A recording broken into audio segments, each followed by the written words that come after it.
Bismillah, Assalamualaikum warahmatullahi wabarakatuh. Pada video pembelajaran kali ini kita akan membahas materi teks eksplanasi. Sebelum membahas materi tersebut, kita akan mempelajari terlebih dahulu yaitu kata kunci. Kata kunci adalah kata-kata yang dianggap istimewa atau penting yang digunakan untuk menghubungkan ke kata lain dalam sebuah paragraf. Jadi kata kunci ini adalah kata yang penting yang terdapat dalam paragraf ya. Kata kunci bisa terdiri dari satu atau dua kata. Biasanya kata kunci itu dapat ditemukan di pikiran utama. Jadi jika kita ingin mencari kata kunci, temukan dulu pikiran utamanya. Setelah menemukan pikiran utama, lalu mencari lagi apa kata yang penting dari pikiran utama tersebut, maka itu adalah kata kuncinya. Oke, di sini Ibu bacakan sebuah paragraf ya. Lalu kita akan mencari kata kuncinya. Semua makhluk hidup memerlukan energi panas dalam kehidupannya. Tuhan menciptakan matahari sebagai sumber energi panas terbesar di bumi. Panas matahari menghangatkan suhu di bumi yang diperlukan semua makhluk hidup setiap hari. Setelah membaca dari paragraf tersebut, kita akan cari kata kuncinya. Pertama yaitu kita lihat kalimat pertamanya. Kalimat pertama biasanya terdapat pikiran utama. Nah, dari pikiran utamanya inilah bisa ditemukan kata kunci. Oke, kita lihat di sini kalimat utamanya atau kalimat pertamanya adalah semua makhluk hidup memerlukan energi panas dalam kehidupannya. Ini adalah pikiran utamanya. Ya, jadi setiap makhluk hidup memerlukan energi panas, pikiran utamanya. Nah, kira-kira kata apa di sini yang dianggap istimewa atau penting? Karena nanti akan dibahas terus-menerus, dari kata tersebut akan dikembangkan. Nah, kita bisa melihat di kalimat selanjutnya. Membahas lagi, Tuhan menciptakan matahari sebagai sumber energi panas. Dibahas lagi energi panas. Lanjut ya, kalimat selanjutnya. Panas matahari menghangatkan suhu di bumi. Ada kata panas matahari, berarti kan ini juga dari energi panas. Berarti kita bisa mengambil kesimpulan bahwa paragraf tersebut kata kuncinya adalah energi panas. Jadi kata istimewa yang dibahas terus-menerus atau nanti akan dikembangkan. Ya. Oke, setelah paham mencari kata kunci, kita lanjutkan materi yaitu membahas teks eksplanasi. Teks eksplanasi adalah teks yang menjelaskan tentang proses atau tahapan mengapa dan bagaimana terjadinya suatu fenomena atau peristiwa yang berkaitan dengan alam, sosial, ilmiah, dan budaya. Jadi teks eksplanasi ini adalah teks yang menjelaskan suatu proses bagaimana peristiwa tersebut dapat terjadi. Nah, adapun ciri dari teks eksplanasi, yang pertama itu berdasarkan fakta. Berarti kejadian sebenarnya ya. Yang kedua, membahas kejadian yang sifatnya keilmuan atau ilmu pengetahuan. Ya, berarti teruji kebenarannya. Dan yang terakhir, bersifat informatif. Berarti pembaca dapat mengambil informasi yang disampaikan dalam teks tersebut. Oke, setelah paham dengan ciri teks eksplanasi, kita lanjut belajar mengenai struktur teks eksplanasi.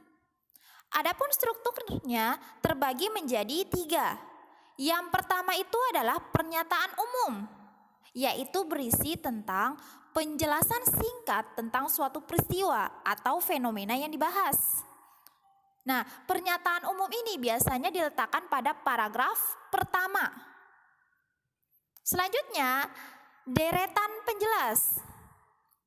Deretan penjelas berisi penjelasan proses terjadinya suatu peristiwa secara urut atau bertahap dari yang paling awal hingga yang paling akhir. Jadi pernyataan umum itu adanya di paragraf pertama dan paragraf selanjutnya itu adalah deretan penjelas. Misalkan ada 3 paragraf selanjutnya, berarti 3 paragraf tersebut adalah deretan penjelas. Dan yang paling terakhir, paragraf terakhir itu disebut dengan interpretasi atau kesimpulan. Interpretasi ini berisi tentang kesimpulan atau pernyataan tentang topik atau proses yang dijelaskan.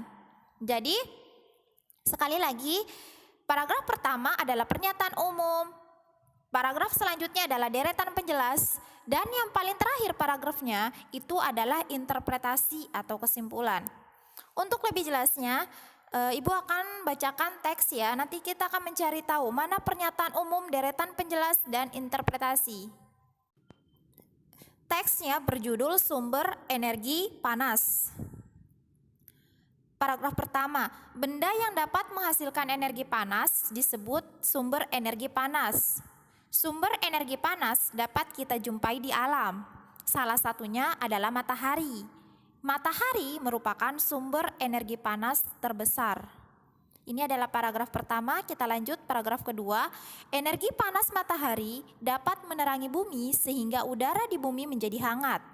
Dalam kehidupan sehari-hari, energi panas matahari dimanfaatkan dalam berbagai kegiatan manusia seperti mengeringkan padi setelah dipanen, mengeringkan garam, mengeringkan ikan asin, bahkan untuk mengeringkan pakaian yang basah.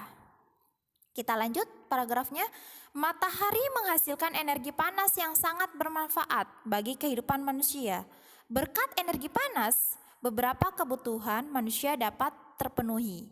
Sudah ya, udah selesai Ibu bacakan teks eksplanasinya. Sekarang lihat di paragraf pertama seperti yang Ibu jelaskan bahwa paragraf pertama itu berisi pernyataan umum.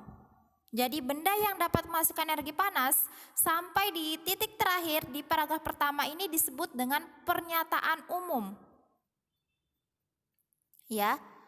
Nah, misalkan kita ingin mencari kata kuncinya, berarti dapat kita lihat bahwa kata kunci dari paragraf ini adalah energi panas ya, karena terus-menerus dibahas mengenai energi panas.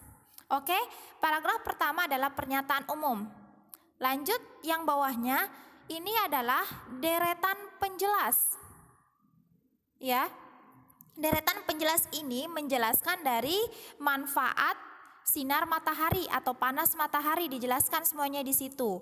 Nah, maka disebut dengan deretan penjelas.